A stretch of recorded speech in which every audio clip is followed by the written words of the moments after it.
Patuloy ang pagdagsa ng mga kababayan nating lumuwas mula sa mga nasalantang lugar papuntang Metro Manila. Sa taya ng pamahalaan, hindi bababa sa 3,000 na ang inihatid ng C-130 papuntang Metro Manila. Si Noel Perfecto, ang ating tagapagbalita.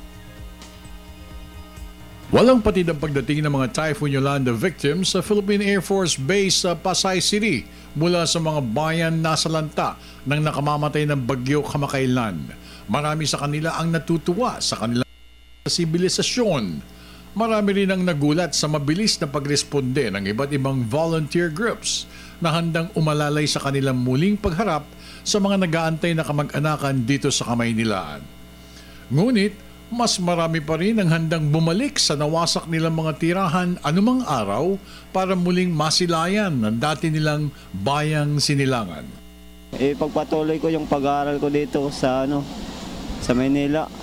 Gusto ko sana makapagtrabaho para makapagsimula ulit kasi back to zero talaga kami. Sobrang kapaguran at hindi na stress ang ramdam ng nagbalikan ng mga biktima ng bagsik ni Yolanda.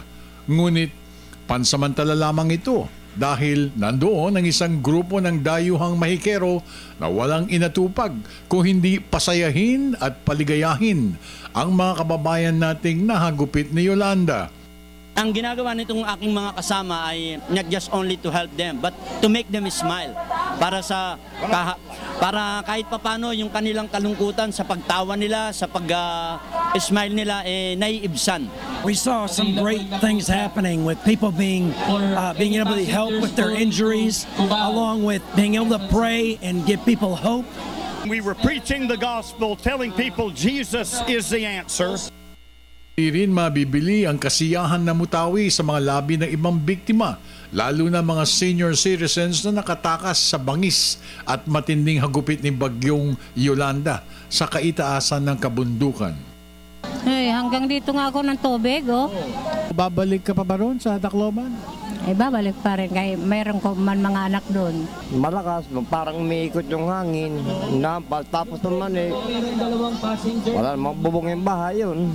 Kasiyahan, katatagan at ang pagpapanumbalik ng tiwala sa sarili ang isa sa mga nais na mangyari ng kinaukulan nang maglatag ito ng sobrang serbisyo para sa lahat ng mga naapektuhan ng bagyong si Yolanda. Para naman sa ilang mga bayani sa likuran ng tagumpay ng kampanya ng gobyerno, makatulong lamang sila ay sapat na para mapaligaya ang mga nahirapan nating mga kababayan. Sobrang sarap po sa pakiramdam na nakakatulong kahit na maliit na bagay na hinatid lang namin sila sa kanilang bahay. Kahit walang pera, masarap sa pakiramdam, sobrang saya.